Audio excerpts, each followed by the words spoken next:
This video is going to be a long overdue ode to the goddess mother.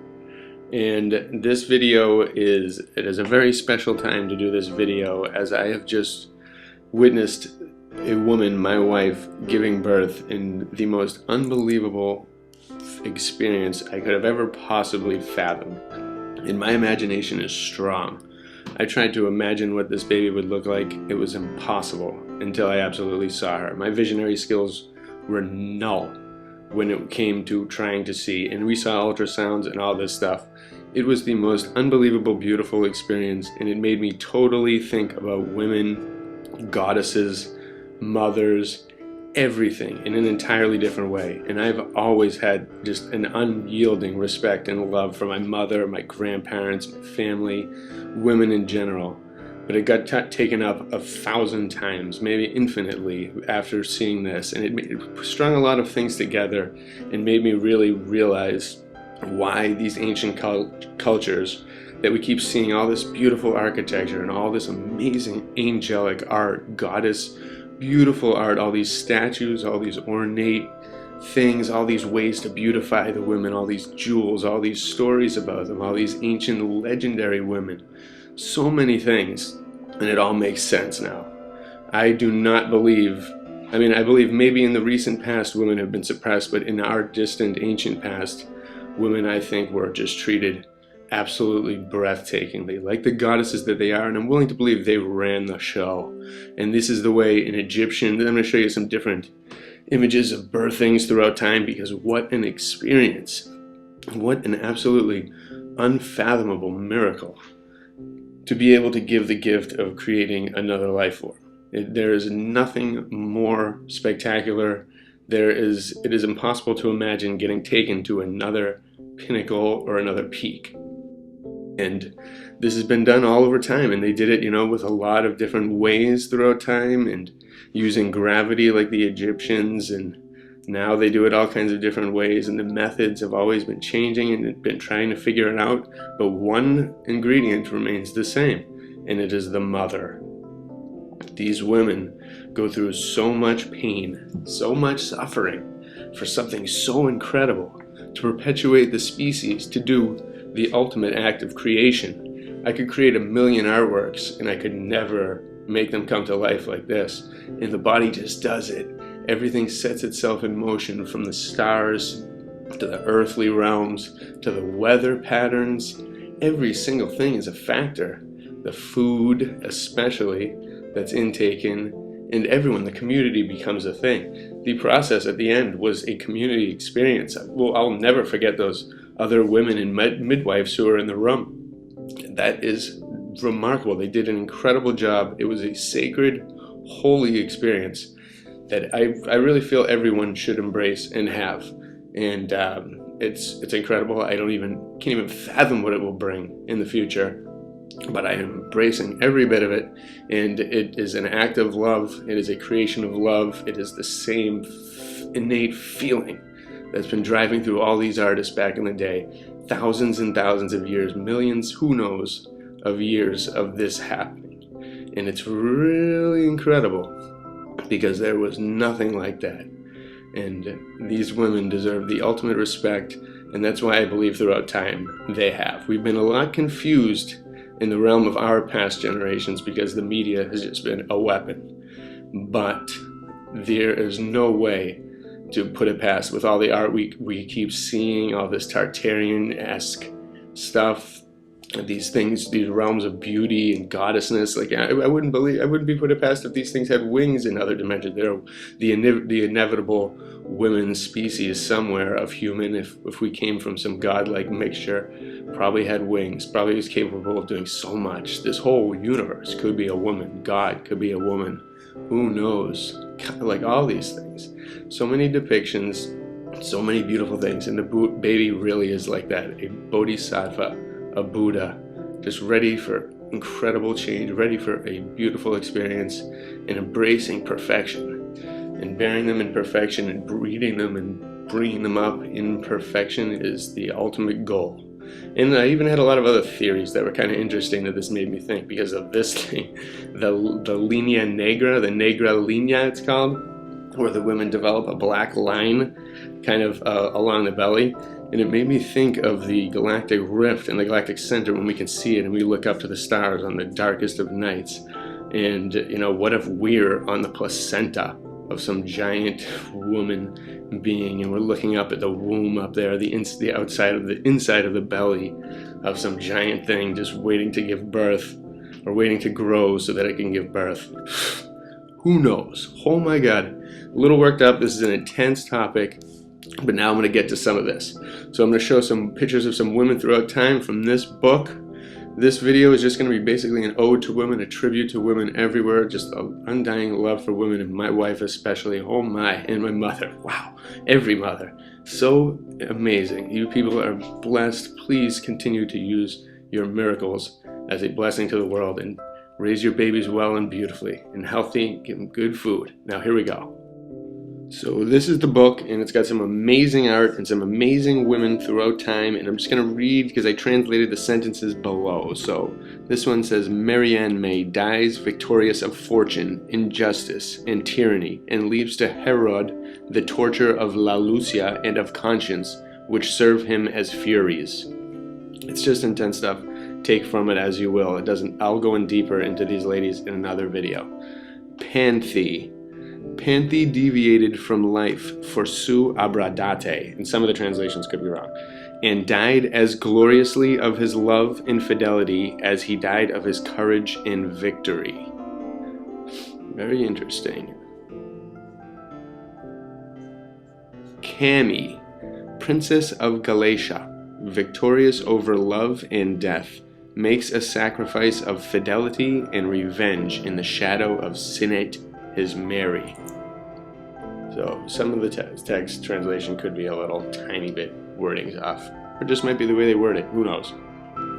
Artemis learned to have exhausted nature and tired of the arts, to perpetuate the devil in the memory of Mausoleum, his ashes, and made him a second monument of his body. I have no idea what that means, but that was the translation. That's great art. I love the art. Monime, woman of Mithridates, frees herself from the tyranny of fortune, and satisfied by a courageous death to the despair and the jealousy of his Mary. So some of these, I'm not sure how, who knows? These are just very famous goddess women throughout time. Zenobi, reign of the Palmyrenians, victorious over the royals and the lions, hardens the children on the hunt, and trains them by her example to valor and to victory. Very interesting. Love the art. Lucretia, raped by Tarquin, washes her misfortune and the reputation with her own blood, and by a courageous death gives birth to Roman freedom and to the Republic. So these women were, some of them were very heroic. I think they all pretty much were. That's why they're mentioned in this book. Just for different reasons, who knows, but they accomplished a lot. Clelli and the companions draw the camp of Porphine by the boldness of their follow, and bring joy and peace and glory to Rome. They're peacemakers. Their love, see, I believe they were so powerful, so respected at times. Porci, which I think means pig, but it says pig at the lake of hot coals, to go after her Mary, and by the boldness and publicity of her death equal the reputation of Caton and the glory of Brutus. So my translations are definitely a little bit off, but I'm gonna go. It makes me want to go deeper into many of these. All right, Ari strengthen her Mary against death, and by trying an example of hers, teaches her that one dies without pain when one dies with courage. So she must have been a badass. I am not sure what she did, but wow, probably something intense. Pauline, resolved to die with Seneca, makes the veins pluck, and leave posterity a perfect example of constant and heroic love. So again, this language could be just a whole nother style. I'm just not totally getting, but a lot of it sounds mixed with beautiful and triumphant and hardship. Judith, assisted by the guardian angels of the people of God, defeated all of Assyria by the defeat of Holofernes, and by the deliverance of Bethul conferred all of India. That's great. I love how they're very connected with India, these god types of goddesses. Look at her head she's got in her hands. Wow. Isabel de Castile, my special one. Isabel de Castile sucks the venom and the peril of the plate of her Mary, desperate for medicine, and shows by healing that love is the master of life and death. Whew, beautiful Isabel. La Pucelle, the maid sent from God to the aid of France, enters Orleans besieged by the English, and for the freedom of this city gives beginning to the deliverance of the state. So these women were like the George Washington's times thousands, and just like the Joan of Arc's times billions, and all these. Lahel, or Yael, achieves the victory of Deborah, in the freedom of the people of God by the death of Caesar, general of the Canaanians, whom she kills with a nail in her tent. Wow. Yeah, these women were some tough women, and they inspired, I'm sure, a lot of the people at that time and throughout time. Mary Stuart, Queen of Scotland, suffered martyrdom for the Foy, and by the constancy of her death, renewed in these last times the examples of the old church. Wow. So I might have to look into her, because she might have been trying to preserve that old church, and these warrior women probably gave everything they had. Amazing women. Solomon urges the Maccabees, the children, to martyrdom, and after 7 deaths suffered in their person, gaunt by own death, an 8th victory which crowns it. No idea what that means, but she's a famous character, so I'm gonna research more of that. Deborah, prophetess and governess of the Hebrews, gives a speech in front of the notables of the people and prepares them for freedom and war against the Canaanites, or the Canaanians. Wow, just leaders in battle, amazingly powerful women. Une dame, a Christian and Francois lady, fights deathly insecurities for chastity, and by a victory like that of Judith, equals France to India. Wow. So just very interesting art from this book, and it is amazing. And Isabel happens to be our little girl, and I can go into a little bit about her, because she is actually a little more popular throughout time, and she was the woman, if you've ever seen The Fountain, she actually was the queen on the Spanish storyline of that movie, which is a beautiful movie. I recommend everybody see The Fountain for love, death. It'll make you not fear death anymore, and a lot more. Just a great, beautiful movie by Darren Aronofsky. And Isabella was also the one who commanded Christopher Columbus, supposedly, and whatnot, to come over here, gave him the right to come to this new world. Maybe she knew about it. She must have known actually a lot. I bet they all did. This place was known. There's no doubt about it. Christopher didn't discover anything. He just kept it going, and he reopened the thing. And there's that meeting right there. A lot of famous art about her. I love it. A lot of great art depicting goddesses and angels. They deserve every bit of it. And I'm not sure exactly what's missing, but this is Shanghai in the 1930s. Tartarian-esque stuff, and an angel, women, a mother, right over there, basically watching over the city, protecting from the waters, or just blessing the waters. Like, this is Boston as well, and around the early 1900s. And the angels on the top of this building are all unique, all different, probably all had meaning to the sculptor. You don't just sculpt like random things like this. It seems like this culture knew, these architects, these artists knew something else. They had stories that lingered, and they had things. They had a different vision of the world, a different respect for women, a different glorification. And I think there needs to be more education on this subject about different goddesses throughout lore and throughout these times, and show this artwork to young women. Colorize this, have this be in little coloring books that you can get at art stores, different things that show the beauty and really embrace the imagination, and bring that stuff back. Like, when kids were being raised with this type of art and architecture everywhere, I can't even imagine the benefit of seeing this stuff and feeling its power. And really, when you're young, you really see these things in a totally different way, and they get better as age. That's the beauty of art. But as a kid, to see these magnificent artworks and sculptures, there's nothing like it, and it just inspires the imagination so much. Like, this woman's holding the sun. Like, you know, everyone should be taught this. Education should be taught to embrace this gift of motherdom and have it be just have it be expressed as an absolute wondrous miracle, a gift from God that is just the destiny of each one of us in some way, to create, to procreate, to keep going, to keep a species going through love and through all this power.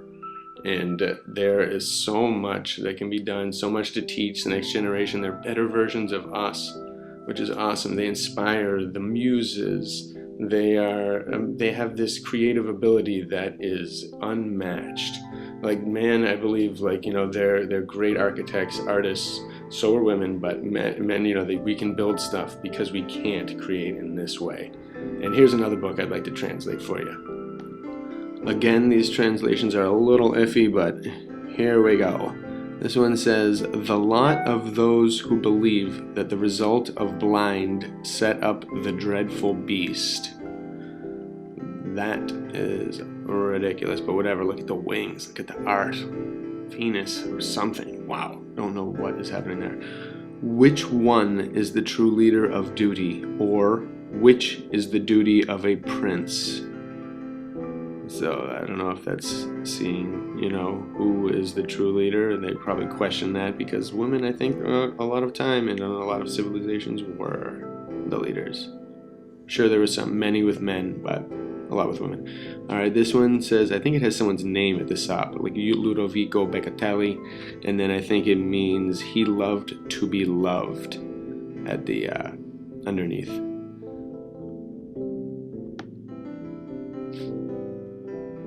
And then this one says, penetration, to respect the diligence anyone can barrier. Not sure about that one.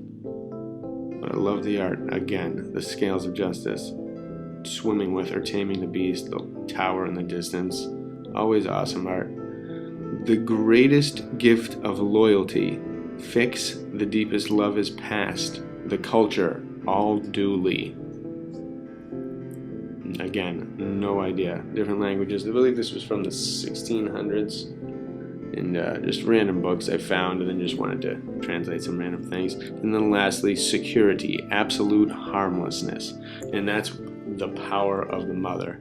She controls, it feeds the child and is the nourisher, the bearer of life. It grows from an egg that existed when she was a baby.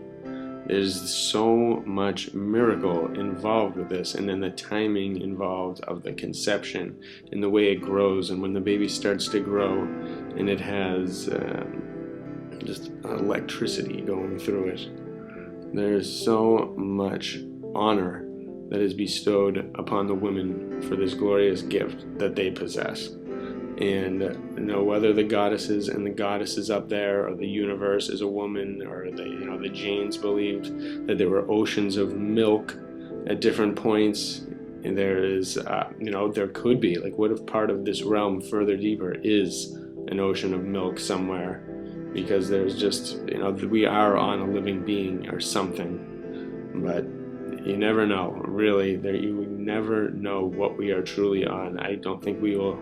I hope we find out someday, but I think all the symbolism and things like guide towards it, and a lot of the different ancient practices, and maybe they knew, and all this stuff got buried and has been getting destroyed, and it's been changing, and there have been a lot of battles for women in our modern times, and all in hope that they get what they deserve, that respect, that ultimate respect of being a mother, of being capable of doing this, and then doing it, taking this task upon yourself, no matter what it costs. Like, the love that they have for their child is unmatched, and it is a blessing, an absolute blessing, and no wonder why all these artists, everyone honored it throughout time. They always had women's pavilions at the the expos back in the day, they always like really honored them, treated them with respect. Everyone was always dressed nice in the pictures that we can see, and Mary is just respected through all cultures as just a master goddess, the mother of Jesus. You know, there's an amazing amount of respect that these goddesses all deserve. And so everybody go out there and love the women around you. Just be so nice to them. Give them whatever they want. They are so nice. And just remember that we were all babies. We all came from that process. Every single one of us survived. If you're hearing me, you survived. And you know, we need to gain everything back and honor these women again every day. So bless you all out there, every single one of you. Just to take your beautiful motherly gift and embrace it, every second of it. And this is my wife's art. Absolutely breathtaking. Enjoy some more beautiful art here as I get ready to go and hang out with our newest creation. So bless you all. Erin, I love you so much. Bella, you are the greatest. And everybody out there, please fulfill your destiny, whatever it is. Go for it. Bless you all.